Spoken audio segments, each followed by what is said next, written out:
Hay personas que no hacen arte, sino moldean el pensamiento de quienes lo crean.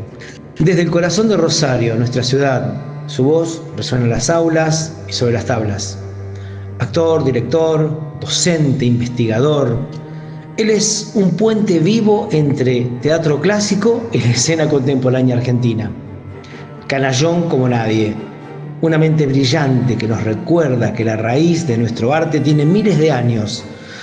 Sus hitos no solo son las obras o legados, sino frente al Centro de Investigaciones Teatrales y el Teatro de la Universidad, dedicando su vida a descifrar la esencia de la interpretación y la retórica escénica. Su libro, Sostener la Inquietud, es una brújula para todo actor y actriz que se merezca llamarse como tal. Sus puestas en escena, desde Olte hasta Alfonsina Storni, son cátedras de arte en sí misma. Hoy, en Mundo Teatral, recibimos a la síntesis perfecta entre el rigor académico y la pasión escénica, el doctor Aldo Rubén Prico. Bueno, muy buenas tardes. Estamos acá en uno de los lugares emblemáticos de la ciudad de Rosario. Es el Museo de la Ciudad, que por gentileza la dirección, en nombre de Ricardo Valquinta, nos ofrece, nos presta este lugar tan lindo, que por cierto invitamos al público no solamente de Rosario, sino también de distintos lugares que vengan a visitarnos a la muestra que se está haciendo llamada Orígenes, por los 300 años. A mí no me gusta mucho la palabra fundación, digo nacimiento de Rosario, porque medio que fundación suena medio como que rari. Pero hoy, bueno, estamos acá en un primer programa con todos los nervios del primer programa, pero para eso quise traer a una de las personas más representativas en este mundo teatro, que es en nuestro programa y que significa para la visión de mundo de teatro que uno ha tratado de llevar adelante durante estos 38 años, a mi maestro. Mi primer gran maestro de teatro, con quien empecé, con quien aprendí, con quien sigo aprendiendo, que para mí sigue siendo un referente. Y estamos hablando nada más y nada menos que del doctor Aldo Rubén Prico, canallón, maravilloso, hermano, maestro, y bueno, y para qué seguir hablando de su talento. Aldo Rubén, bienvenido a Mundo Teatro. Bueno, muchísimas gracias por haberme invitado. No, por favor. Es para mí un lujo y un honor, un placer estar acá con vos y bueno, iniciar esta serie de conversaciones con alguien a quien considero casi un hijo, ¿no? Hermano menor. Sí. 12 años. No es tanto. Sí, nada más. 12 años. Somos gallo. Somos gallos. Dos gallitos. Dos gallos. La crestita, bueno, a mí veo que se me enruló la cresta. Pero. Y a mí se me blanqueó. Se blanqueó. Sí. Sí, a mí la barba se me está blanqueando. Así bueno. tipo, ¿viste? Como los perros viejos cuando te empezás acá a tener todo blanco. Sí. Che, Aldito, escúchame. Sí. Bueno, la gran mayoría de los hacedores teatrales rosarinos y también de la Argentina, los que están muy metidos y los que estamos metidos en el medio teatral, es imposible no conocer quién es Aldo Rubén Prico. Algunos lamentan conocerme. Mejor, Sí. mejor. Usted es virginiano, menos es más, menos es más. No, bueno, con Aldo, ¿para qué, chicos? Hablar acerca de lo que nos une, más allá del cariño, del afecto, de la admiración, es un poco hablar de aquello que nos apasiona. Una de las cosas es central, canalla, aparte de eso, de lo que nos apasiona, que es el teatro, lo que tiene que ver con el mundo de la teatralidad, de lo que tiene que ver con la dramaticidad. Y bueno, podríamos hablar un montón de cosas y seguramente no nos va a alcanzar el programa porque me dijeron que viste que en YouTube todo es rápido, tiene que ser todo sprayet. Y yo digo, chicos, no puedo tan rápido, no sé, el que quiera verlo que lo vea y el que no que haga scroll. ¿Qué es la teatralidad, Aldo? ¡Wow! ¡Qué preguntita! Así sencilla, Empezaste como para fuerte. empezar. ¿Qué es la teatralidad? La teatralidad, bueno, la podemos definir académicamente, teóricamente, pero a nivel de lo que implica que un cuerpo se exponga frente a otros y trate de que esos cuerpos se sigan quedando, creo que la teatralidad arranca allí, en la solidaridad o mutualidad de gente que se junta, unos para ser vistos y escuchados y otros para prestar atención activa con el corazón, el cuerpo, la mente a lo que sucede, y digamos que habrá teatralidad siempre que haya por lo menos una persona que se exponga y una persona que disfrute con placer y con deseo de la presencia. Y es una presencia mutua, es una construcción solidaria y es por eso que uno está enamorado del teatro, porque es la única o una de las pocas artes en las que uno no puede ser sin el otro. Y siempre, actuando, ensayando, aprendiendo, y creo que es la quinta esencia de la solidaridad y de la complementación entre los seres humanos. Es una de las formas del amor. Absolutamente. Nosotros hablamos en el taller de la liturgia, ¿no? Liturgos, que es el servicio. Sí, sí. Y que no entienda el teatro como un servicio y al actor como un servidor público, creo que no hacemos más que trabajar desde un ego falso. Totalmente, más en estas épocas, y yo digo estas épocas, pero hace mucho, en que muchos colegas, mucha gente, pensando en que el teatro es únicamente comunicación y expresarse y todo eso, lo que termina haciendo es una exhibición individual frente a gente a la que no le importa. Entonces transforma ese acto de exposición en algo privado, y hay gente que ha pagado, se ha tomado un colectivo, se ha bañado para ir a ver, que no es poco, para ir a ver algo, y hacen experiencias y agreden al público. Y yo creo que hacer teatro es un acto de amor, como cuando vos invitás a comer a alguien y te esmerás en hacer la comida, y si invitás a un amigo que es vegano, no le cocinás un entrecot o un bife de chorizo, vos te adaptás. Y creo que el teatro presenta, en algunos sectores, en algunos nichos, una falta de adaptación al otro. No digo consentir todo el tiempo o hacer lo que la gente quiere, entre comillas, pero sí darse cuenta de que es el otro el que te da existencia, de modo tal que no lo podés invitar al acto privado para que escuche todas las cosas que se te ocurren. Tiene que ser un diálogo. Por eso últimamente se me está ocurriendo algo que estoy escribiendo, que se llama algo así como el teatro abusador.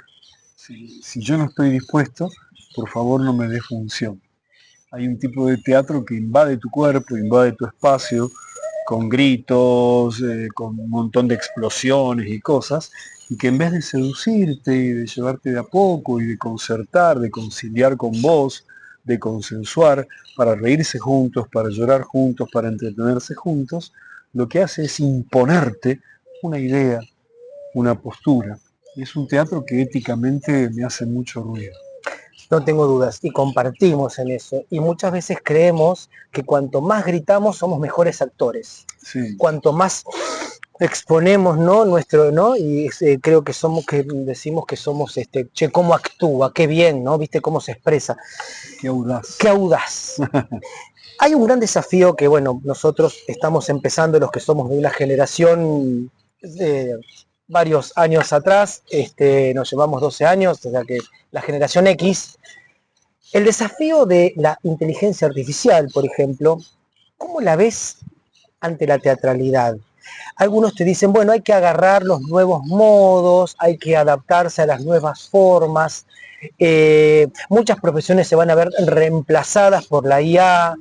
Vos, como doctor teatral, como teatrista, como alguien de tanta experiencia, ¿vos crees que llegará el momento en donde la inteligencia artificial pueda reemplazar el oficio del actor o del director? Lo que puede un cuerpo, decía, ¿no? Spinoza. Yo creo que mientras haya cuerpos con cuerpos en convivio, en copresencia, va a ser muy difícil que la inteligencia artificial y sus algoritmos puedan apoderarse de esa experiencia que las neurociencias llaman espacio de acción compartida. Porque hay una toma de decisiones en la contingencia que no depende de las inteligencias o de las informaciones acumuladas, sino de otros factores aún indescifrables vinculados con la emotividad, con la sensación, con el cuerpo, con lo somático, con la fenomenología. No se puede meter con la fenomenología o con un acontecimiento. O con la metafísica. O con la metafísica la inteligencia artificial. Por eso en ese sentido creo que, a pesar de los avances, a pesar de todo, y de los nuevos discursos que también se imponen, ¿no? Como... Claro, claro. Y que se imponen como una especie de suicidio, ¿no? Total. Porque hay algo de eso en pensar que el discurso humano puede ser reemplazado, por ejemplo, el discurso de la academia o el discurso del arte, puede ser reemplazado por inteligencia artificial. Hay un factor humano de la impronta, de la espontaneidad, de lo que se te ocurre de golpe, que la información acumulada, por más organizada que esté, no creo que pueda llegar a cubrir, o por lo menos eso espero. Empezamos esta nota charlando acerca de la pasión, ¿no? Sí. Habría que ver que por más que exista un programa completamente desarrollado, un algoritmo o un software completamente, no sé si se podría lograr lo que es la pasión humana. Creo que eso es intransferible. ¿Sabes por qué esta pregunta? Porque salió como un debate, yo doy clases en el Politécnico, vos sabés, y una de las cosas que esto del diálogo entre ciencia y cultura, entre arte y técnica, salió este tema de la inteligencia artificial y me pareció muy interesante poder trabajarlo con los chicos. Sí. Y como también espero que se suscriban al canal, nos den like, escuchen la opinión de Aldo acerca de lo que muchas veces hemos tratado en clase, si es posible que la inteligencia artificial pueda reemplazar al sujeto activo en el escenario. Y bueno, es sumamente valiosa. Aldo, ¿cómo empezó el actor? ¿Cómo empezó el director? ¿Cómo empezó el pedagogo? Vámonos allá. Pero querés saber hace 50 años. ¿Eh? Sí, bueno, vos sos del 7. Sí, yo empecé hace exactamente... ¿Cómo empezaste, Aldo Rubén? Y hace más o menos 50 años. Sí, ¿Qué te llevó a empezar teatro? Mirá, me llevó la cuestión de poder seguir la posta de mi papá. Mi papá muere cuando yo tengo 12 años, muy pequeño yo, y mi papá fue uno de los grandes actores de la década del 50 en Rosario, referente para muchísima gente. Vamos a recordarle a la gente el nombre, ¿no? Américo Prico. Américo Prico integraba el Teatro de Arte, que le pidió a un ministro de Agricultura de la provincia la posibilidad de utilizar una sala que no se usaba, que es la actual Sala Labardén, en el año 1949, para poder hacer con el teatro temporadas allí. Fue aceptado a cambio de hacer las butacas, de poner las luces. Parte de las puertas batientes de la Labardén se hicieron en el pasaje Grondona 740, pasaje Grondona y Boulevard Avellaneda, pleno Arroyito, la casa de mi abuelo Prico, que era carpintero, ebanista del ferrocarril piamontés. Y bueno, se inaugura con el puente de Carlos Gorostiza en 1950, hay una placa que lo recuerda en la sala, y a partir de allí estuvieron 5 años estrenando 3 o 4 espectáculos por temporada en una sala que en ese momento se llamaba Eva Perón. Claro. En el año 45, bueno, con la Revolución Libertadora, Fusiladora, como quieran llamarla, se dispersa todo. ¿No? Sí, casi lo mismo. Enzo Viena, a quien mi padre había llevado, era un actor de telenovelas para la gente que no lo conozca, muchas películas argentinas, un actor de exportación, iba a la cancha de Central con mi papá y mi papá un día le dijo, mirá, hace falta un actor, lo llevo hoy. Entonces Enzo Viena se va a vivir a Buenos Aires y le dice a mi viejo, venite que te consigo trabajo, por conexiones con el gobierno que él tenía en ese momento, y le consigo trabajo a Esmeralda, mi madre, y te venís con el Aldito, que era yo, con meses de vida. Y tal es así que fuimos a vivir a un conventillo, un par de habitaciones y un baño, en lo que ahora es Palermo Hollywood, en esa época era un barrio cualquiera, el límite entre Palermo y Villa Crespo, y mi padre ahí empezó a trabajar mucho, Francisco Petrone, Pedro Quartucci, tenía un trabajo en el Teatro Marconi, yo estuve en brazos de Luis Andrini, me lo cuentan, yo no me acuerdo. Nunca me contaste esto, nunca, sí, es la primera vez que me entero. Cosas por el estilo. Y bueno, y en el año 64, yo tenía 6 años, 7, decide mi madre volver a Rosario, mi padre la sigue, pero bueno, no pudo seguir haciendo teatro, terminó trabajando de portero en un boliche bailable, con una gran depresión, y bueno, unos años después, a sus 52, murió. Yo tenía 12 años. Muy joven. Mucho tiempo después me enteré en una conversación en radio con Mónica Alfonso y Chiqui González. Estábamos hablando con Héctor Barreiros, que me dejó parte de su biblioteca cuando murió. Me dice, vos tenés algo que ver al aire, ¿no? Algo que ver con Américo Prico, aquel actor, sos sobrino. Yo no, soy el hijo. Se puso a llorar, pidió el corte en la radio, me abrazó, me dijo, no sabés cómo hemos querido a tu padre. Y bueno, un poco creo que, y ahí me enteré de que cuando murió, estaba por volver al teatro, estaba por estrenar Requiem para un viernes a la noche de Germán Rosenbacher. Y bueno, y ahí entendí que yo lo que había hecho era seguir la posta de mi viejo. Él no pudo seguir, papá, yo tomo la posta y sigo. y creo que fue más por él que por mi deseo. Ahora sí es un deseo total, pero en ese momento creo que fue por mi padre. Por eso Rosario Central por un lado, el fútbol, verlo y jugarlo, y el teatro son como una continuidad de la muerte de mi padre, cuyo duelo creo que todavía no he hecho. Pero bueno, un poco el teatro es el homenaje que le hago a mi papá, de tanto teatrar por ahí. Mucho. Sí, y en el año 75, 74, en el Politécnico como alumno, había un grupo que había creado Oscar Anémola, que se llamaba Asterisco, y que después tomó Jorge Vidoletti, hermano de Mario Vidoletti, Wow. también director de teatro. Y bueno, ahí empecé a trabajar con Nelvis Alfieri, y bueno, después Teatrica, con Pepe Costa, Clide Tello, Alfredo Anémola y mucha gente valiosa. Y bueno, y a partir de ahí Mirko Buchín, Néstor Nocera, Salvador Amore, y ahí empezamos a hacer carrera. Cuánta gente querida, Sí. y gente a la cual también, bueno, por ejemplo, ya uno de los futuros próximos invitados es uno de los que nombraste, Mario Vidoletti, y la quiero agarrar a Clide urgente también para poder charlar. La idea de nuestro programa va a ser hablar no solamente con la gente que uno quiere, que son hacedores, que son apasionados, y sobre todo que tienen mucha historia para contar. Y algo que es muy difícil de encontrar cuando nos manejamos dentro de lo que es el arte, que es una coherencia. ¿no? Sobre una todo, coherencia y es también una historia que muchas veces no se tiene en cuenta. Mucha gente más joven que uno, no digo que todo tiempo pasado fue mejor, siempre mañana es mejor, como decía Spinetta, pero hay mucha gente que cree que hace las cosas por primera vez, y ya se hicieron hace 80, 50, 40, 30 años, ¿no? Y entonces al hacer eso no toma conciencia de que están parados en un sitio gracias a que otros pioneros hicieron el pavimento, hicieron el piso.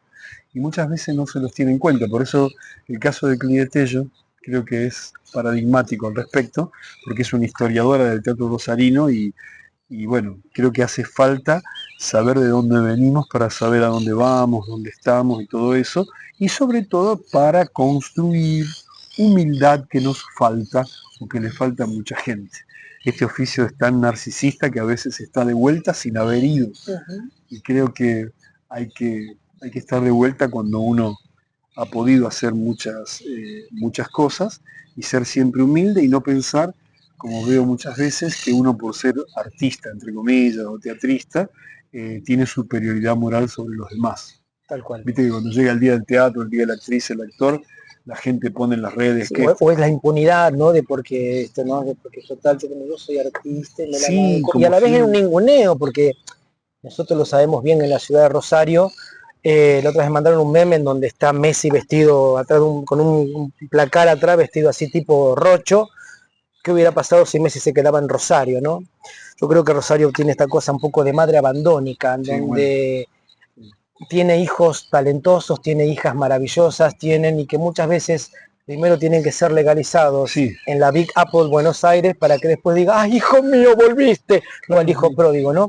Y lo metropolitano define que es una forma de colonización. Tal cual. Y tanta gente valiosa, como por ejemplo gente que ha hecho carrera en Buenos Aires, que después han vuelto y que seguimos teniendo, que también voy a agarrar, así que no se me escape, una Uncras, por ejemplo, tanta gente que, bueno, Mónica Alfonso, gente cuanta la que vos has laburado, y gente a la cual también no solamente uno quiere y formó parte de toda esa gente que fueron nuestros maestros. Clide Tello, formadora de actores, de actrices desde la literatura dramática, desde los comienzos de la fundación de la escuela de teatro, totalmente, que vos tuviste mucho que ver también. Por eso mi segunda pregunta, o tercera o cuarta, es, porque para los que saben, la Escuela Nacional de Teatro, bueno, vos lo vas a contar mucho mejor que yo, que era de la DINADEA, donde nuestro título era nacional. Dirección Nacional de Educación Artística, cuando el Estado Nacional...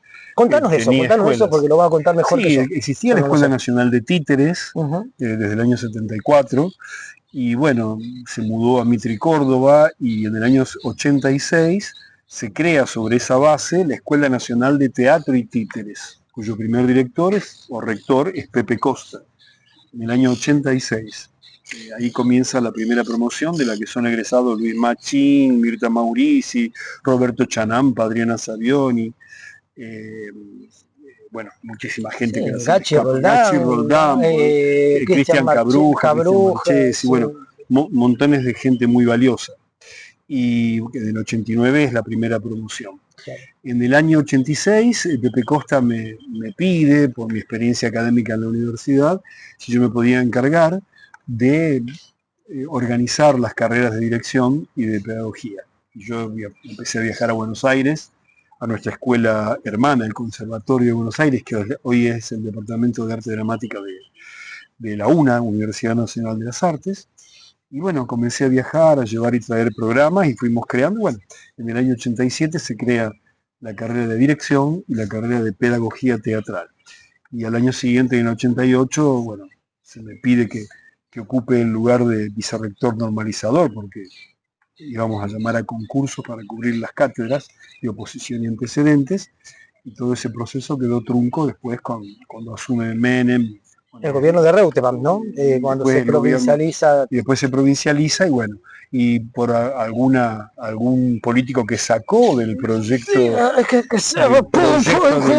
bajate porque no vamos a decir, pero la memoria. Bajaron del proyecto del Amenazados de armas, gente, algún día lo vamos a hablar, pero bueno. Universitario del Arte, que la escuela sea, como todas las escuelas de la BINADEA, parte de la universidad y pasamos a formar parte de la provincia.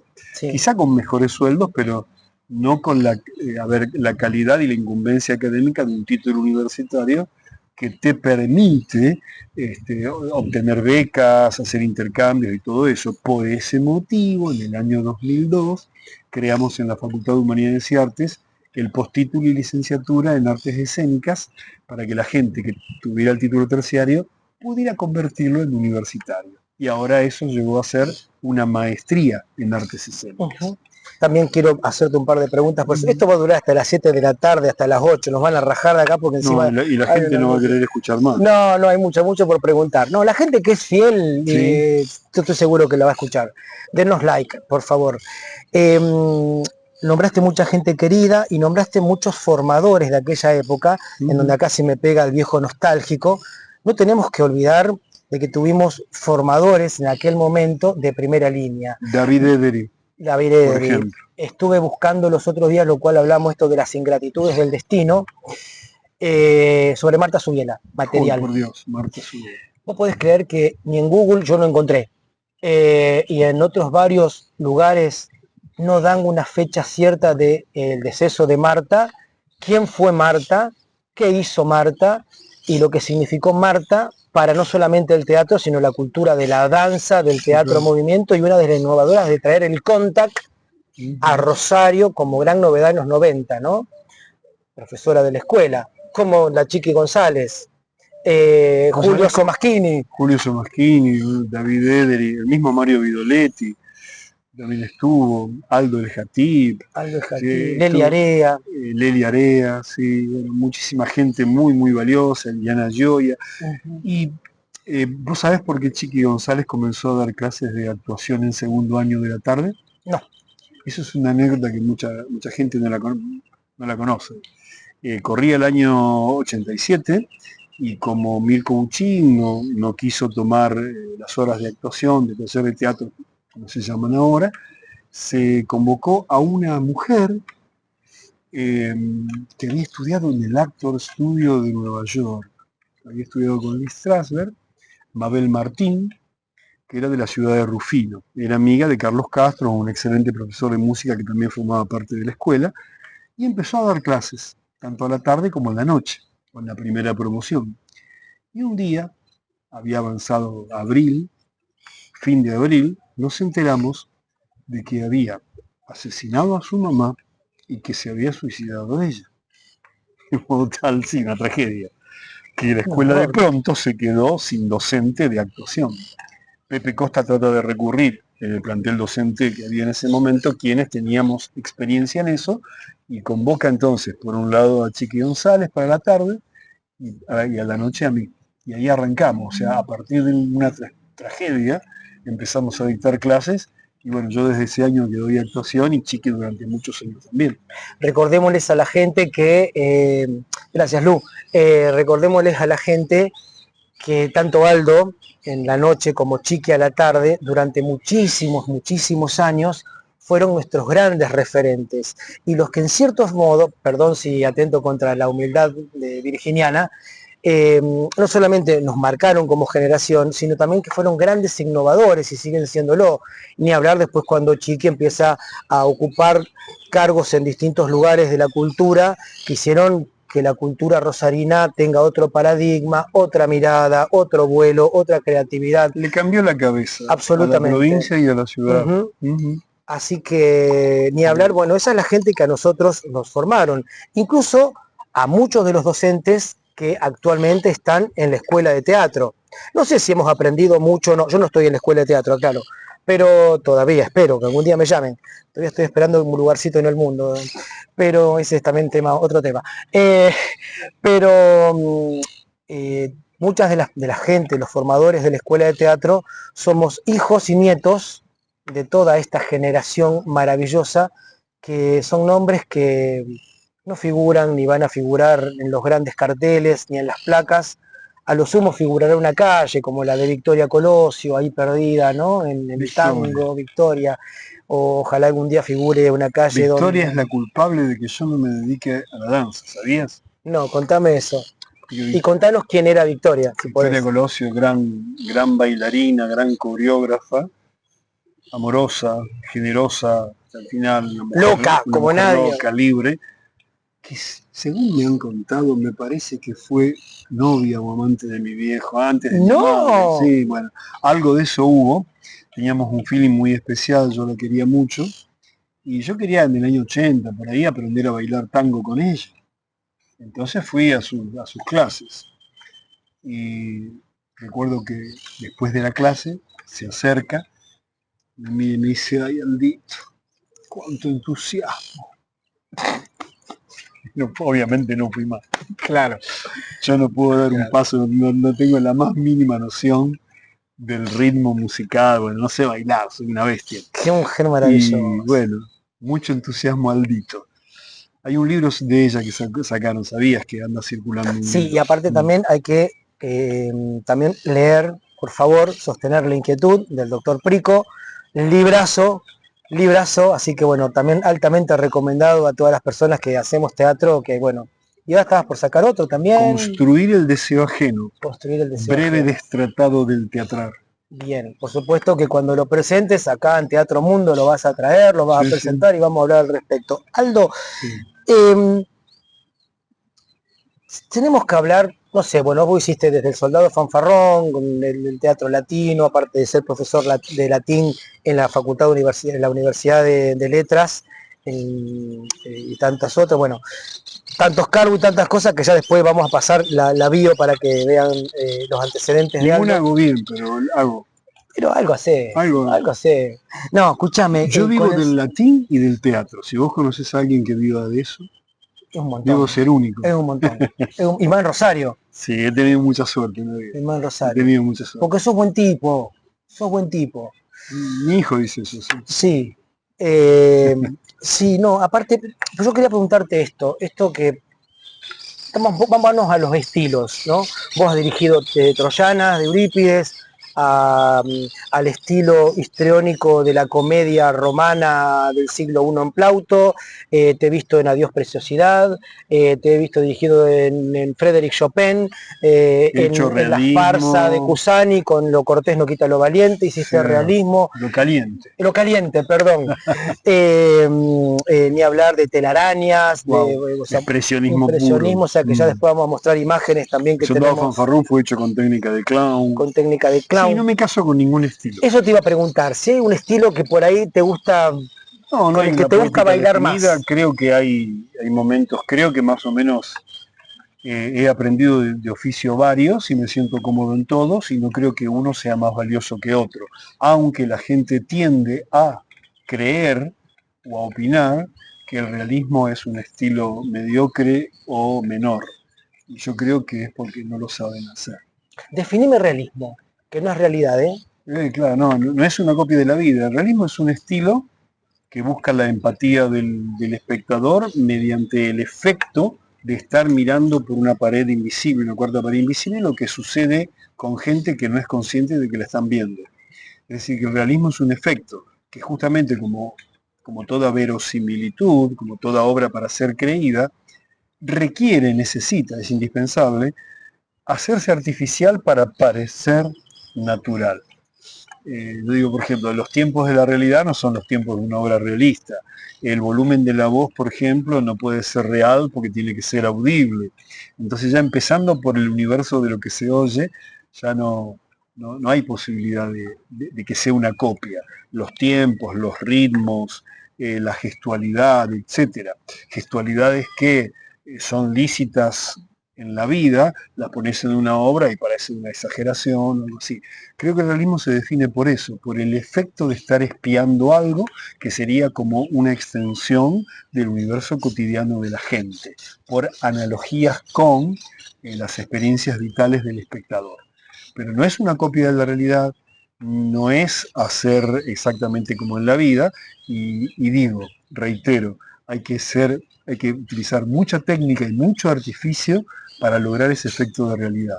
Por eso mucha gente, como cuesta mucho hacer eso y cuesta tiempo, directamente opta por hacer cosas mucho más exageradas, más locas, más gritadas, más expresionistas si se quiere, que no requieren de tanta concentración y de tanta energía contenida, porque en el realismo una especie de ley de la represión es menos es más. Por ejemplo, alguien que está formado en el realismo tiene posibilidad de hacer cámara y de hacer actuación en cámara, de televisión o de cine. Alguien que está formado en otras poéticas le cuesta un poquito más, porque la cámara ya trabaja de por sí y bueno, ser realista o no lo también. Sutil, ¿no? De la Claro, pero eso está hablando. vinculado con las formas de ver. Sí. Cuando Meyerhold inventa la biomecánica como reacción a las técnicas de su maestro, que le cede el estudio para que él lo haga, y gracias a eso descubre las acciones físicas de Stanislavski.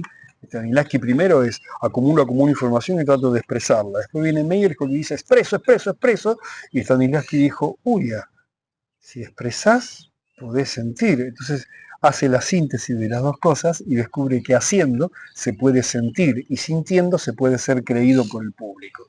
Te llevo a una crisis de credibilidad. Totalmente. Pero termino con lo de Meyerhold. Sí. Meyerhold empieza a hacer teatro para grandes masas. ¿Cómo haces un gesto pequeño para grandes masas? La biomecánica no es una técnica de entrenamiento solamente para actuar, es una técnica con muchos elementos circenses para ser visto a la distancia. Entonces hay una necesidad de ampliación, no es una poética caprichosa, es una poética que responde al modo de vivenciar y mirar lo que está pasando. De lejos vos no ves cómo se le mueve el párpado o el labio a un actor. Entonces, convengamos, el realismo está, digamos, restringido a ciertas formas de poder ver. Me encantó. Hay algo que te iba a preguntar, por supuesto, porque tiene que ver con... Esta ginebra está muy buena. Está muy buena, che, gracias chicos. A Ale lo quiero felicitar y agradecer a Ale que nos está haciendo el aguante y a Luciano Estano, que está en las cámaras, bueno. Un poco fuerte la ginebra, sí. Pero... es vodka lo mío, no sé, te sirve un poquito más porque hace una calor, gente, que no se puede creer, pero estamos en este lugar que es divino, al aire libre, acompañado por los pajaritos. Escúchame, Aldo. Pongan like. Y pongan like, por favor, te lo pido. Si no, no cobro. Éramos tan pobres. Ibas a decir algo de, como yo dije, lo de Stanislavski. Sí. Mucha gente confunde con naturalismo y nada que ver. No, y nada que ver. Te iba a llevar a Diderot, mira, sí. Reciente, ¿no? Denis Diderot. A Denis Diderot. Paradoja acerca del comediante. Paradogie du comédien. Te hago una pregunta, ¿vivenciar o representar? Creo que ninguna de las dos.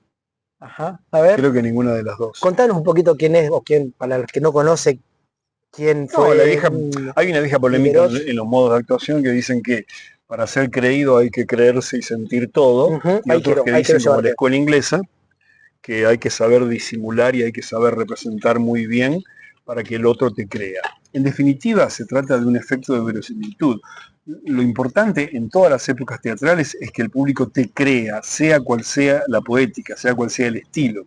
Entonces, esas formas de creer han variado con cada cultura, ¿verdad?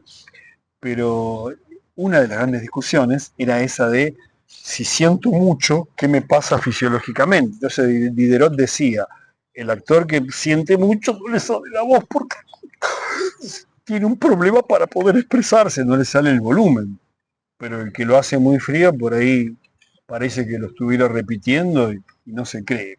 Por eso yo lo que creo y sostengo lo propongo en mis escritos, es que no se trata de una cosa ni de la otra, sino de un efecto. A ver si soy claro. Eso quería que me cuentes, porque en tu libro está clarísimo y... Esto no está en mi libro, sino en artículos posteriores y van a estar en el próximo, que es el efecto del playback. No sé si alguna vez lo hablamos. Sí.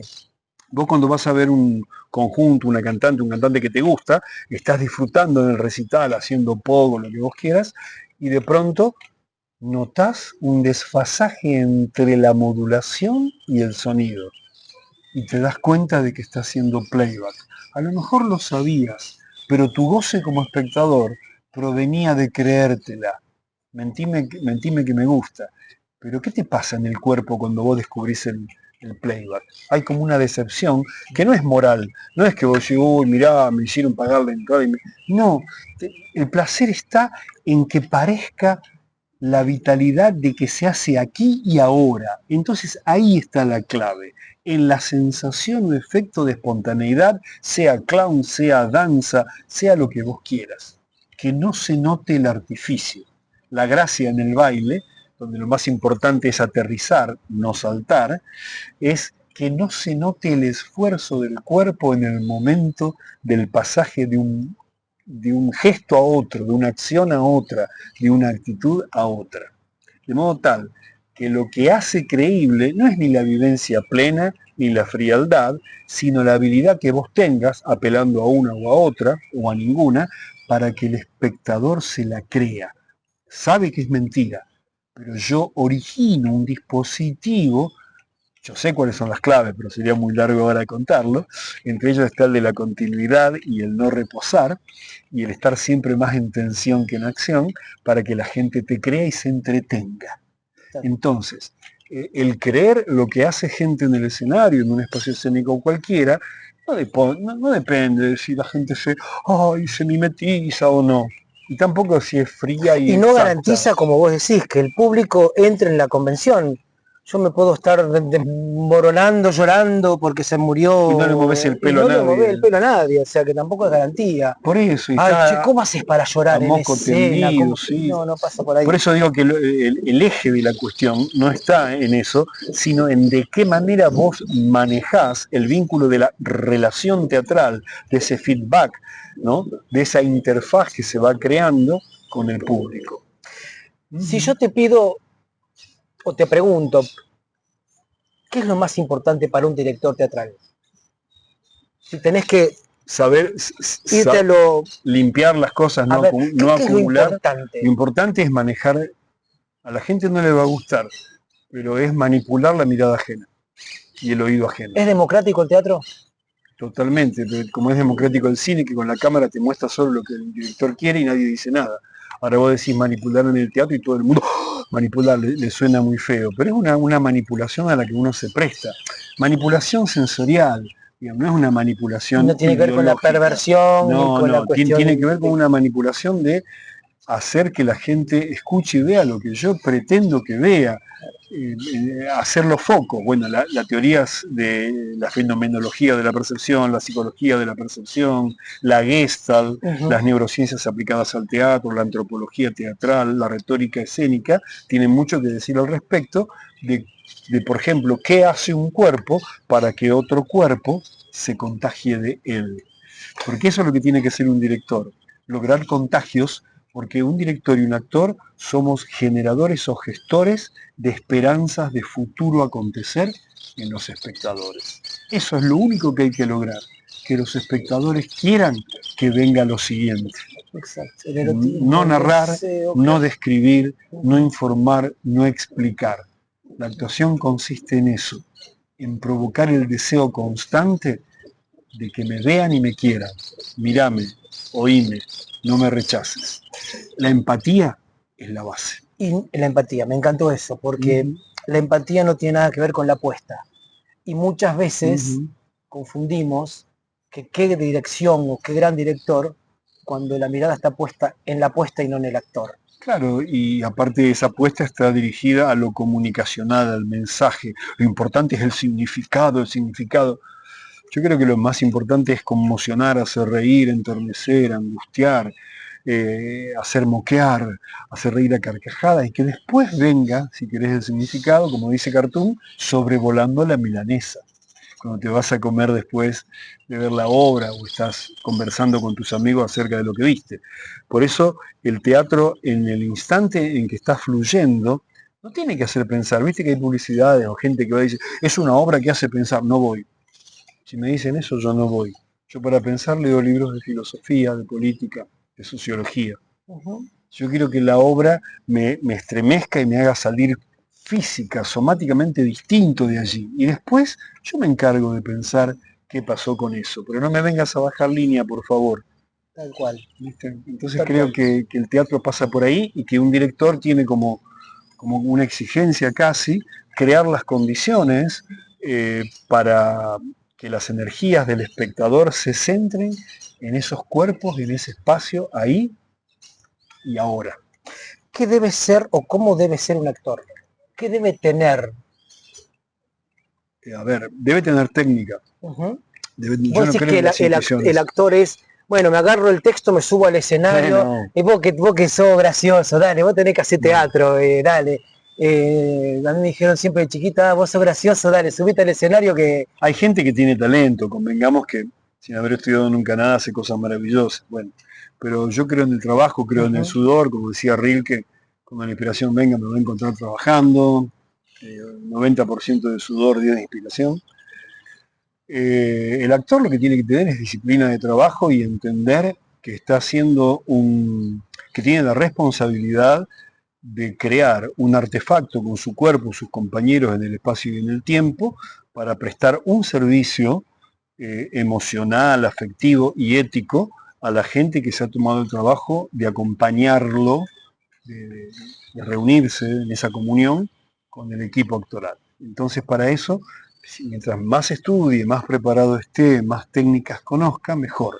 Y mientras más técnicas conozca, menos piensa en lo que tiene que hacer porque va incorporando esa técnica y de esa manera puede realmente crear porque se libera de tener que pensar en la letra, en la coreografía, en lo que tiene que hacer. Justamente adquirir la técnica implica no repetir, no reproducir y fabricar el efecto de espontaneidad. Repetir, repetir, repetir, repetir hasta que se vuelva espontáneo. Que es lo mismo que hace un músico con su instrumento, un bailarín con su cuerpo. Entonces creo que lo que tiene que hacer el actor es estudiar mucho, bajar la cresta, ser más humilde, siempre más humilde, y nunca creer que porque se actúa se es mejor que los demás. ¿Y el actor que dirige? Que dirige desde el lugar donde está actuando. No está actuando porque está poniendo su atención en una mirada externa, entonces no está jugando con su compañero, lo deja solo para mirarlo. Igual que el actor que se mira a sí mismo, es policía de sí mismo. Está tan preocupado a veces por cómo actúa que es vigilante. Se vigilantea tanto que no se deja actuar. Entonces deja de vincularse con los demás, abandona al compañero, deja la solidaridad de lado para volverse un supervisor. Y es muy a lo mejor lo hace de buena leche. Sí, pero hay una cosa muy común. Actores con los que me ha tocado trabajar, no solo como compañero, sino también en la dirección, que muchas veces caemos en esa tentación de roles desdibujados, ¿no? Bueno. Y que hay un actor en donde se cree con el derecho de dirigir al compañero o autodirigirse, ¿no? Y ahí es un problema. Es un problema. Es un problema. Siempre es la mirada ajena, la que sabe lo que pasa es la mirada ajena, siempre. Por eso le digo a mis compañeras y compañeros actores, crean en todas las críticas que le hacen, no crean en la mala leche de la gente. Lo que te dijo una persona es lo que le pasó, y es verdad porque es lo que le pasó. Tomate el tiempo de ver por qué le pasó eso. Entonces, es el otro, ay, hoy actué mal, hoy actué bien. ¿Y vos qué sabes si actuaste bien o mal? Te habrás sentido bien o mal, pero quien define una buena actuación, un buen momento, es quien estuvo mirando. Entonces, siempre el arte del actor es un arte de delegación en la evaluación, en la otra persona, en las otras personas, en los espectadores. en el director. Por eso uno siempre depende de los demás, siempre. Nunca podés definir solo cómo actuaste. Totalmente de acuerdo. ¿Existe para vos esta afirmación? Che, ¿qué público de mierda? No, en absoluto. Ahí va, a ver. No, el público no, el público viene a ver Che, qué público difícil hoy, qué función con el público que es muy común escucharlo, típico ¿no? del narcisismo y del egocentrismo. ¿Es verdad actoral. eso? ¿Qué cosa? Eso. Nah, yo no creo, yo no lo Sí, creo. no, A veces se hace mucho calor, se hace mucho frío en la sala, o en lugares incómodos vas a tener un público predispuesto. Si lo citaste a las 9 y empezás a las 9:30, también. O sea, hay factores que hacen que el físico del espectador esté molesto. O, qué sé yo, le metés 4 minutos de silencio, como me pasó con un espectáculo, no de silencio, de oscuridad, y las pupilas se empiezan a dilatar, y cuando le prendés la luz, toc, ya no quieren ver más nada. O sea, hay factores hasta fisiológicos Total. en los que uno tiene que pensar. Pero el público, viste como el cliente siempre tiene razón, el público siempre tiene razón, ¿no? Es como decir, por ejemplo, en la democracia votaron a uno que no te gustó y porque no es el que vos votaste y la gente se equivoca. Entonces no estás creyendo en la democracia, estás creyendo en la democracia cuando a vos te viene bien, o en la justicia cuando a vos te viene bien. Por eso creo que cuando el público estuvo pintado, uno tiene que ver con eso. Hay que buscar la causa. Algo hice mal, algo no hice del todo adecuado para que el público no se sintiera a gusto en ese momento. Totalmente de acuerdo.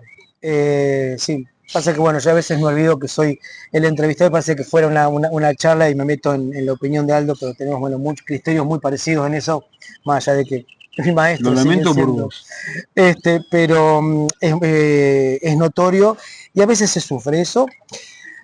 Fuimos por el lado del actor, fuimos por el lado del director, pasamos por un poco también por este lado del el sector de lo espectatorial, ¿no? Que un poco esto lo viene un poco desde el académico que nos presentó Dubati en su momento con su libro El jeroglífico, ¿no? Entre tantas cosas, Jorge Dubati. ¿Vos creés que es posible, o cuáles serían los tips, vamos a ponerle los tips, para un pedagogo teatral? Los tips para un pedagogo. ¿Existe una pedagogía teatral o claro. Es solamente, como dijo una vez un par de gente que conozco, que no hacía falta ser pedagogo o que el teatro no se enseña? Mirá, a ver, yo tengo casi 40 años de pedagogía teatral y creo en ella y he escrito mucho sobre eso. La pedagogía teatral implica que una persona, el alumno o la alumna, adquiera criterios y experiencias en las cuales poder basarse para lograr una autonomía en su performance actoral.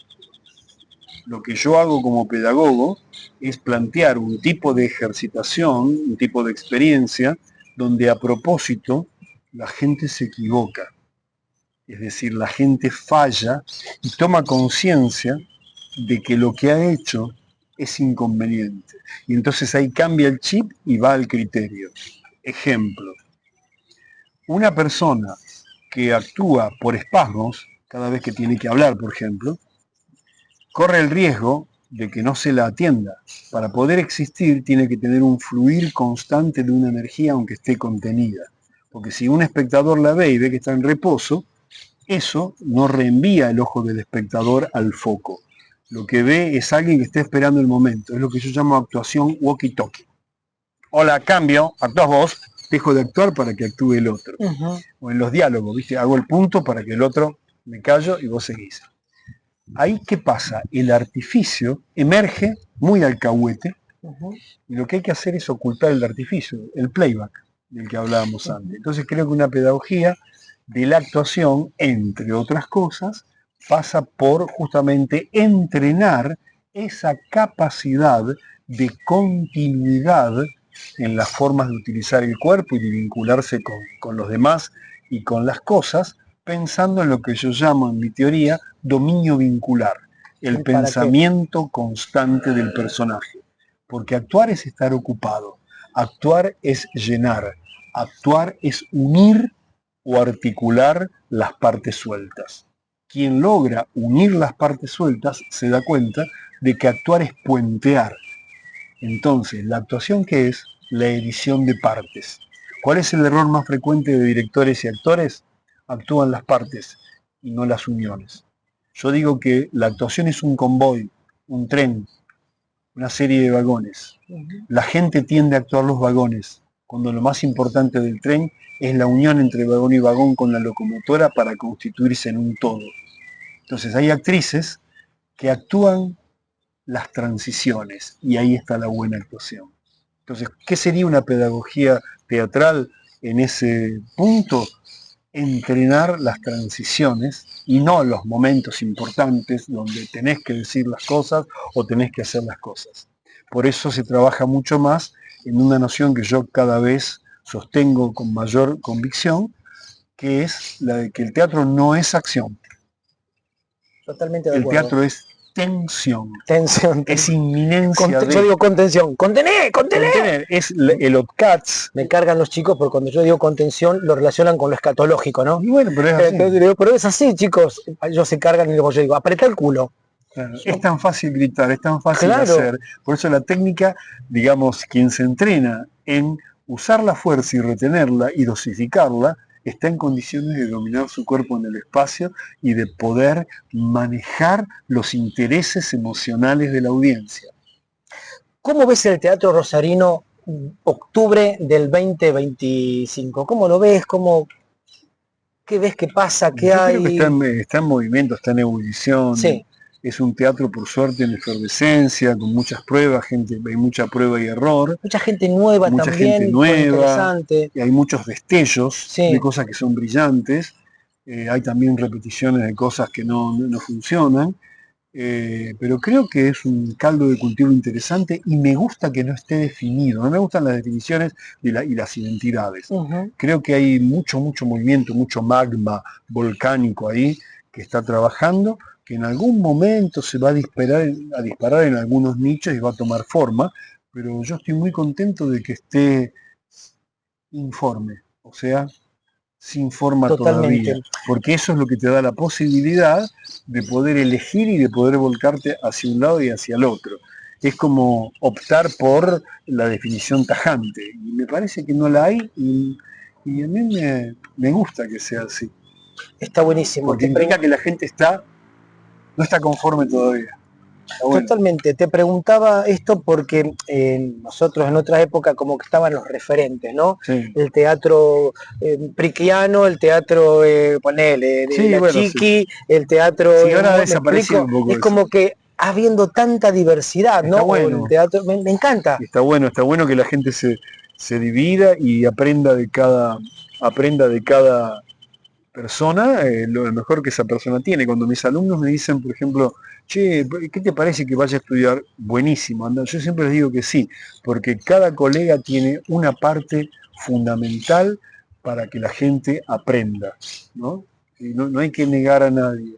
Todos saben y todos son experiencia y todos tienen mucho para dar. Y creo que en esa multiplicidad, en esa diversidad y en ese respeto está realmente la formación actoral. Absolutamente.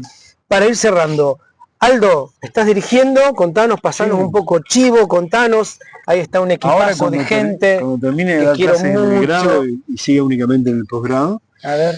Voy a dirigir mucho más y voy a dar algunos talleres, algunas clínicas. Desde ya, Teatro Mundo, para difundir, para estar, claro. Por supuesto, desde ya. Ahora estoy dirigiendo una obra que nos llevó mucho tiempo de David Viñas, Maniobras, que le hemos colocado como subtítulo del final. Tengo que volver a verla, porque yo fui el día del estreno. Ha cambiado muchísimo. Y me dijeron que cambió no tiene nada que ver con lo que has visto.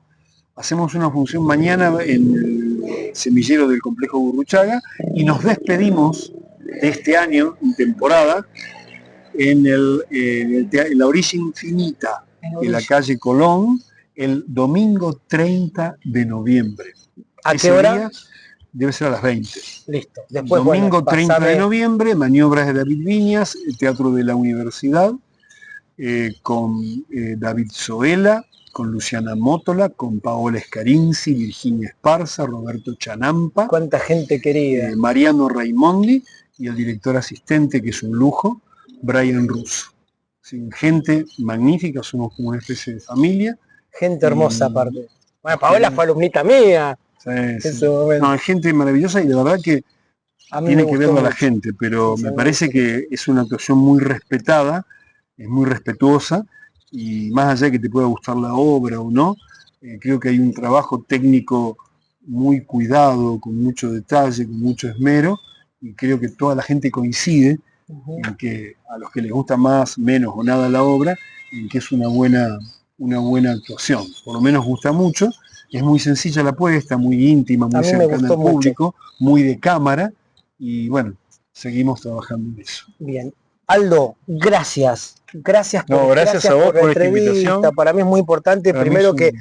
me relajé un poco de los nervios del principio. Está bien. Y bueno, y a ustedes compartir este momento con bueno, este referente que, más allá de mi cariño y amistad, acá, la cámara allá, bien, gracias, porque viste que estoy medio como perdido.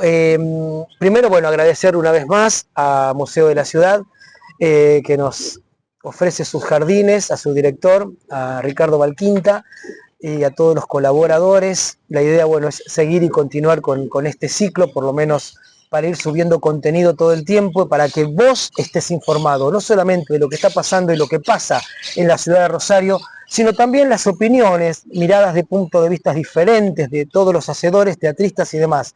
Por eso, esto es lo que se titula Mundo Rosario para vos. Y por supuesto, si te gustó, dame like. Después te dejo abajo el enlace para la obra de Aldo, libros y demás, como vamos a hacer para el resto de los invitados. Así que, Aldo, gracias. No, gracias a vos. Y gracias a la gente que lo va a mirar.